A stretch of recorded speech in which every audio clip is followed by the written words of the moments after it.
दोस्तों नमस्कार। एक अपडेट आया है पेंशन के मामले में, स्टेट बैंक ऑफ इंडिया के मामले में। जी हाँ, अभी 10 तारीख को यानी कि 10 नवंबर को डीएफएस ने एक एसबीआई के चेयरमैन को पत्र लिखा है। पत्र का मतलब उनके पत्र का मतलब आदेश होता है कि अभी तक आपके यहाँ पेंशन और कम्यूटेशन के जो मामले हैं, इसमें आप जब आदमी रिटायर होता है तो 2 नियम लगाते थे।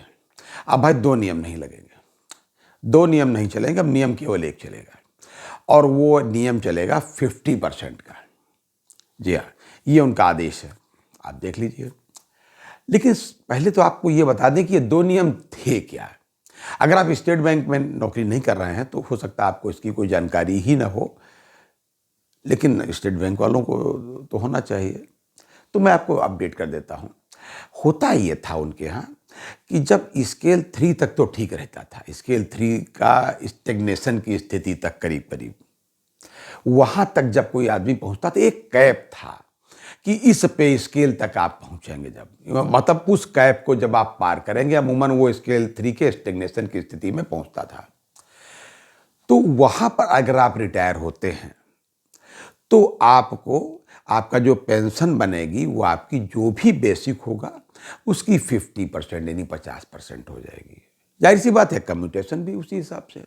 लेकिन अगर उसके बाद होंगे आप इस स्टेग्नेशन के आगे, मतलब एक स्केल का कैप है, उसके बाद वो अमूमन आता है स्केल 4 वगैरह से और इससे, या उसके बाद 5 में भी या 6 में भी, जैसे भी जब आप रिटायर होंगे तब जो आपकी बेसिक होगी तो उस समय आपकी उस बेसिक की 40% आपकी पेंशन बनेगी।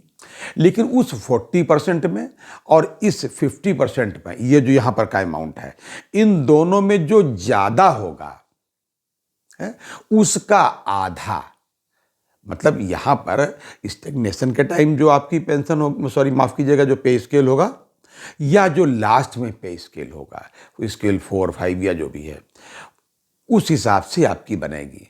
मतलब या तो इधर वाली जब कैलकुलेट करेंगे तो 50%, वहाँ से ऊपर से कैलकुलेट करेंगे ज़्यादा वाली जब बेसिक पे हो जाएगी तो उसका 40%। लेकिन इन दोनों में जो ज़्यादा होगा वो आपको मिलेगी, उस हिसाब से आपकी पेंशन बनेगी। जाहिर सी बात है, अगर ऐसा होगा तो आपका कम्यूटेशन भी वेरी करेगा। तो उन्होंने कहा नहीं, गवर्नमेंट ने कहा नहीं, अब आप एक ही नियम लगाएंगे। ये उन्होंने ये अपना पत्र 10 तारीख को जारी कर दिया है। ये तो हुआ एक अपडेट।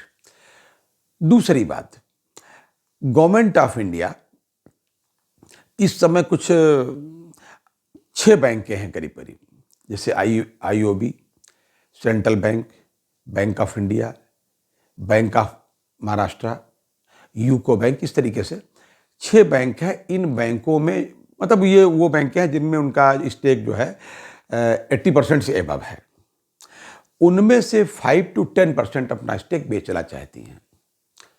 जी हाँ, ये इकोनॉमिक टाइम्स का है रिपोर्ट। इसका मतलब ये है, जब उनसे पूछा गया जब बेचना चाहती हैं तो आखिर काहे के लिए, ऐसा तो नहीं कि आप अगर इसको बेच करके रुपया कुछ कमा लेना चाहते हैं, रख लेना चाहते हैं, मैनेज कर लेना चाहते हैं, तो आपका जो प्राइवेटाइजेशन का जो मामला है वो कहीं रुक जाएगा, आप उसको नहीं करेंगे। जो भी आपने कहा था कि 2 जो पीएसबीज हैं, इन्होंने कहा था ना, 2 प्राइवेट जो अपनी पब्लिक सेक्टर बैंक हैं, इनको आप प्राइवेट करने के मामले में वो काम रोकेंगे। इन्होंने कहा नहीं, वो पैरेलल चलेगा, वो पैरेलल चलेगा और हम इसमें इतना बेचेंगे।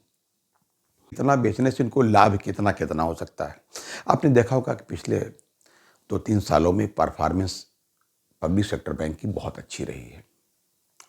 अब मैं एग्जांपल के तौर पे आपको बताऊं कि बैंक ऑफ इंडिया में 81.4% इनका जो स्टेक है, अगर इन्होंने इसमें से 10% बेच भी दे तो आपको, बैंक तो फिर भी सरकारी रहेगी, 4400 करोड़ रुपया सरकार को मिल जाएगा।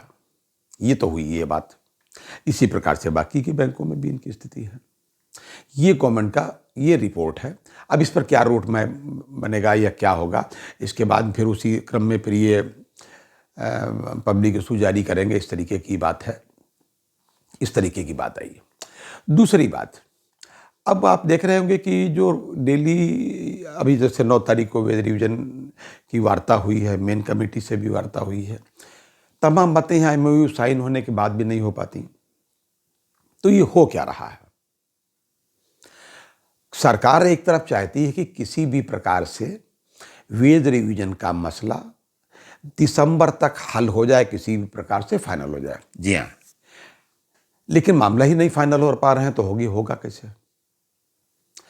तो यूएफबीयू ने इस बारे में अपना एक रोड मैप जारी किया है। उन्होंने अपना सीधे सीधे कहा है कि अब हम ऐसा नहीं मानेंगे, अब हम दिसंबर में हड़ताल पे जाएंगे और ये हड़ताल होगी 4 दिसंबर से लेकर के 11 दिसंबर तक। और इस संदर्भ में उन्होंने अपना एक परिपत्र भी एआईबीईए ने जारी कर दिया है। अब ये विचित्र किस्म का भाई परिपत्र है, आप इसमें देखेंगे तो हड़ताल के इसमें नियम बड़े विचित्र हैं। अभी तक तो होता था कि फलां तारीख को हड़ताल है, फलां तारीख को हड़ताल है, नोटिस दे दी गई। इस बार में ये है कि ये 4 तारीख से 11 तारीख तक ये कंटिन्यूस तरीके से नहीं है। इसमें हर दिन बदल बदल के बैंकें हड़ताल करेंगी कि 4 तारीख को ये 3 बैंक रहेंगी, फिर 5 को ये बैंकें 3 रहेंगी, फिर ये उस दिन ये 3 बैंकें रहेंगी या उस दिन 4 बैंकें रहेंगी। ऐसा करते करते 10 तारीख तक लाएंगे और 11 तारीख को जितने भी प्राइवेट बैंक हैं वो हड़ताल पे जाएंगे। ये है आज तक का अपडेट। अब देखते हैं इसमें क्या होता है। ये आज तक का अपडेट था और अगली बार किसी अन्य अपडेट के साथ, तब तक के लिए नमस्कार।